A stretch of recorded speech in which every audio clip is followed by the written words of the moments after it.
అంటే ఈ ఘటనని ఎలా చూడాలి? ఒకరు మాత్రము ఇది యాక్సిడెంట్ అంటున్నారు, మరికొంతమంది చంపేసి యాక్సిడెంట్ లాగా చిత్రీకరించారంటారు. మీరేం చెప్తారు? అది ప్రభుత్వ బాధ్యత అండి. వాళ్ళు కనుక్కోవాలి.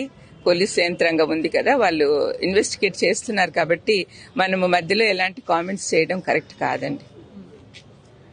ఏది ఏమైనా క్రైస్తవుల జీవితంలో ఏం జరిగినా కూడా అది దేవుడి ప్రణాళిక ప్రకారమే జరుగుతుంది. It's according to the God's plan. Everything is under his control అని మేము నమ్ముతాం. జరిగిన ఏ సంఘటన అయినా దేవుడికి తెలియకుండా జరగదు. ఆయన ప్రణాళికలో ఉన్నారు కాబట్టి అందుకనే no comments about it actually.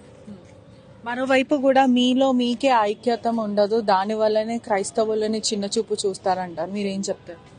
ఐక్యత లేని మాట మాత్రం నిజమేనండి. కానీ ఇటువంటి సంఘటనలో అందరూ ఐక్యత చూపిస్తున్నారు. దాన్ని బట్టి దేవునికి వందనాలు. మరోవైపు కూడా అంటే రోమన్ క్యాథలిక్స్ ఒకవైపు, ప్రాటెస్టెంట్స్ ఒకవైపు అని మీలో మీకే గొడవలు వస్తాయి, ఒక క్రిస్టియానిటీ అంతా కూడా టుగెదర్ ఉండదు అని చెప్తారు. ఏం చెప్తారు? ఇంత పెద్ద ప్రపంచంలో ఐక్యత లేకపోవడం అనేది వెరీ కామన్. కుటుంబాల్లోనే లేదండి ఐక్యత, ఇంకా పెద్ద పెద్ద సంఘాలలో ఎక్కడి నుంచి వస్తుంది? బట్ అవసరమైనప్పుడు మేమందరం ఫాలో అయ్యేది బైబిలే కాబట్టి బైబిల్ ప్రకారమే నడుచుకునేదానికి అందరం కూడా ప్రయత్నం చేస్తూ ఉంటాం. అప్పుడప్పుడు తప్పిపోయినా కూడా మళ్ళీ దేవుడు మళ్ళీ సరైన ట్రాక్ లో పెడుతూ ఉంటాడు. అంటే ఒక పెద్ద పాస్టర్ చనిపోయారు. ఎంత పెద్ద పాస్టర్ అయినప్పటికీ కూడా హైదరాబాద్ లో ఉన్న ఆర్చ్ బిషప్సే కానీ, హైదరాబాద్ పారిష్ ప్రీస్టులు కానీ ఎవరు కూడా రాని పరిస్థితి. ఎందుకట్లా? నాకు అంత డీటెయిల్స్ తెలియదండి. నాకు చిన్న చిన్న పాస్టర్ల దగ్గర పరిచయం ఎక్కువ. వాళ్ళందరూ ప్రేమగానే ఉంటారు. మేబీ వాళ్ళ సంతాపము ఊరికే ఆన్లైన్ చెప్తూ ఉంటారు.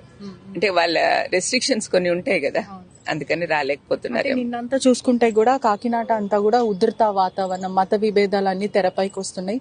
చూస్తున్న ప్రజలకు కూడా ఏం చెప్తారంటే, మొట్టమొదటిసారి ఇటువంటి పెద్ద ఘటన జరిగింది, అందరూ క్రైస్తవులందరూ కూడా ఏకమై మాట్లాడుతున్న పరిస్థితి, ఉధృతం క్రియేట్ అవుతుంది రెండు తెలుగు రాష్ట్రాల్లో కూడా. ఏం చెప్తారు?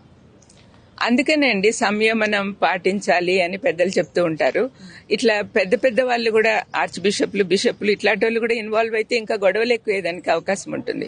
అందుకేనేమో వాళ్ళు దూరం ఉంటున్నారు.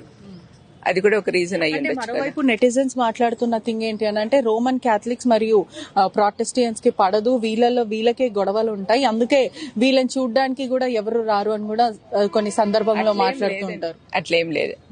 మేమందరం కూడా బైబిల్నే పాటిస్తాం కాబట్టి అట్లాంటివి గొడవలు ఊరికే అంటే netizens they are capable of doing anything. No